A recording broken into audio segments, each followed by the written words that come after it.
안녕하세요. 대한민국 최고의 토론토 랩터스 전문 채널 랩터스톡의 로이스터입니다. 이번 한 주는 지난 한 주간 있었던 경기들에 대한 리뷰와 플레이오프 특집으로 구성을 해보았습니다. 토론토 랩터스가 지난 홈 4연전을 3승 1패라는 준수한 성적으로 마무리하면서 시즌 5위와 플레이오프 직행 티켓을 거머쥐게 되었습니다. 랩터스가 참으로 대단한 것이 최근 9시즌 중 템파에서 있었던 지난 시즌을 빼놓고는 모두 플레이오프 진출했다는 것입니다.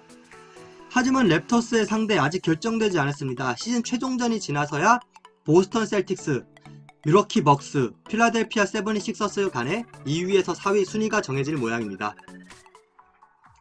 여담이지만 랩터스는 이 세 팀을 상대로 시즌 전적에서 밀리는 팀이 하나도 없습니다. 마지막으로 이번 시즌 순위를 설명해드리는 시간이 되겠네요. 첫 번째로 토론토 랩터스 5위 자리를 확정지었습니다. 남은 경기와 상관없이 5위 자리입니다. 그리고 마이애미 히트 역시 1위를 확정지었지만 문제는 이 세 팀입니다. 2, 3, 4위가 이제 한 경기 차로 촘촘하게 엉켜있기 때문에 최종전까지 가봐야 알 것 같고, 또 동률일 경우에는 이렇게 복잡한 타이브레이커의 룰을 따라서 2, 3, 4위 순위가 갈릴 것으로 보입니다. 지난주 첫 경기는 마이애미 히트와의 경기였습니다. 카일 라우리의 첫 스코시아뱅크 아레나 방문이었기 때문에 헌정 영상을 틀고 훈훈한 분위기 속에서 경기는 진행됐습니다. 아쉽게 랩터스는 패배하고 말았지만 카일 라우리와 프레드 밴블릿 모두 웃을 수 있는 경기였습니다. 라우리 같은 경우는 더블더블을 기록했고 프레드 밴블릿 같은 경우 29득점 7어시스트, 자유투 100% 성공 등 둘 다 뛰어난 모습들을 보였습니다. 그리고 또 한 명 뛰어난 활약을 보인 선수가 있습니다. 파스칼 시아캄인데요. 29득점 8리바운드 5어시스트, 그야말로 맹활약을 펼쳤습니다. 한참 시아캄이 부진했을 때 카일 라우리가 시아캄을 비난하는 언론들을 향해서 시아캄은 분명히 잘된 선수이니까 아무 말 하지 말고 기다려라 라고 두둔해줬던 적이 있었는데요. 그 믿음대로 시아캄이 폭발했습니다.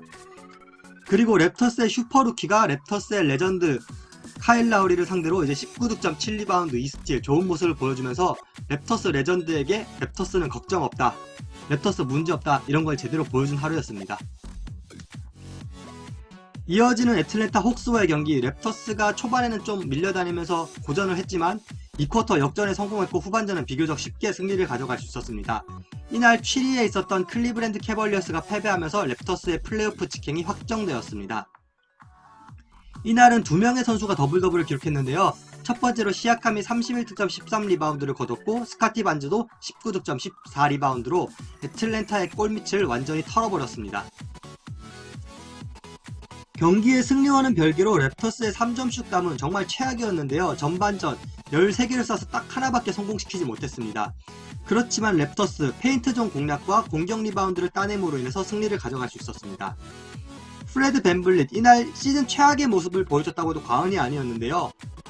4쿼터 클러치 3점 슛을 넣으면서 클래스는 여전하다는 것을 보여줬습니다. 이번 주 세 번째 경기는 필라델피아 세븐티식서스와의 경기였습니다. 디비전 라이벌이자 4위 싸움을 이어가기 위해서 꼭 이겨야 하는 상대였는데 랩터스가 17대2 정말 부진하게 시작했습니다. 하지만 뒷심을 발휘해서 승리에 성공을 했고, 또 이날 데니 그린은 약 3년 만에 랩터스의 우승 반지를 받게 되었습니다. 이날 랩터스의 에이스 파스칼 시아캄은 트리플 더블을 거두면서 같은 고향 출신 카메룬 출신인 MVP 후보 조엘 엠비드에게 전혀 밀리지 않는 모습을 보여줬습니다. 또한 게리 트렌트 주니어 슈퍼스타의 본능이 오늘도 발휘가 되었는데요. 4쿼터 클러치타임 폭풍 7득점으로 분위기를 가져왔고 경기적으로는 토탈 30득점을 거뒀습니다. 프레셔스 아치우와 올스타 브레이크 이후 정말 엄청난 성장을 거두고 있는데 이날도 20득점을 거뒀습니다. 더 놀라운 사실은 이 20득점 중에 무려 15점이 3점슛이었다는 사실입니다. 네, 아치우아와 이제 반지의 케이스를 본다면 제가 생각하기로는 슛이 안 느는 거 본인의 탓 크다고 봅니다. 이날도 어김없이 게리 트렌트 주니어의 스타 본능이 발휘됐습니다. 4.8초를 남기고 넣었던 결승샷, 정말 랩터스 팬들을 짜릿하게 했는데요. 그 전에 클러치 샷을 2개나 연속으로 성공시킨 테드 영의 활약도 돋보였습니다. 파스칼 시아캄, 거의 매 경기마다 제가 활약상을 읊어주는 것 같은데요. 잘하니까 읊어줄 수밖에 없습니다. 이날도 29득점 12리바운드 7어시스트 3스틸 전방위 활약을 펼치면서 시즌 30번째 더블더블을 기록했습니다. 그리고 유타 와타나베가 오랜만에 4쿼터 풀타임을 출장했는데요. 3득점 3리바운드 2스틸 준수한 활약을 펼쳤고 좋은 수비들을 보였습니다. 사실은 제가 주말쯤이면 대충 순위가 정해져서 플레이오프 1라운드 상대를 좀 면밀하게 분석하려고 했는데 이렇게 순위 싸움이 치열하게 이제 진행될 줄은 전혀 몰랐습니다. 이번 시즌 마지막 다음 경기 안내네요. 뉴욕 닉스와의 원정 경기로 길고도 길었던 이번 시즌 82경기가 막을 내립니다. 뉴욕 닉스도 토론토 랩터스도 순위가 정해진 상황이기 때문에 전력을 아낄 것으로 보이고 벤치 멤버들이 주로 출장을 할 것 같습니다. 벤치 멤버들이 이번 기회를 통해서 좀 좋은 모습 많이 보였으면 좋겠습니다. 부상자 업데이트입니다. 프레드 밴블릿, 필라델피아 76어스전과 휴스턴 로켓츠전 백투백 경기를 출장하지 않았습니다. 다만 이는 부상으로의 결장보다는 이제 부상 부위에 대한 사후 관리 차원에서의 결장으로 보이고 플레이오프 출전은 이상 없어 보입니다. 또한 오지 아누노비 시즌 최종전인 뉴욕 닉스전을 복귀 목표로 하고 있다고 하는데 이때 무사히 복귀해서 플레이오프에 합류할 수 있다면 랩터스로서는 큰 힘이 될 것으로 보입니다. 랩터스를 상대할 팀에게 또 하나의 변수가 생겼습니다. 바로 캐나다 정부의 방역 지침입니다. 캐나다 정부는 미접종자에게 입국 후 2주간의 격리를 요구하고 있는데요. 따라서 NBA에 지금 많지는 않지만 미접종 선수들은 실질적으로 랩터스와의 플레이오프에 캐나다를 방문할 수 없게 됩니다. 이러한 미접종 선수 중 이름이 밝혀진 선수는 현재까지는 필라델피아 76어스의 타이블이 유일합니다. 보스턴 셀틱스 같은 경우는 제일런 브라운이다, 알 호푸드다 이런 이야기가 있지만 공식적으로는 발표된 바가 없습니다.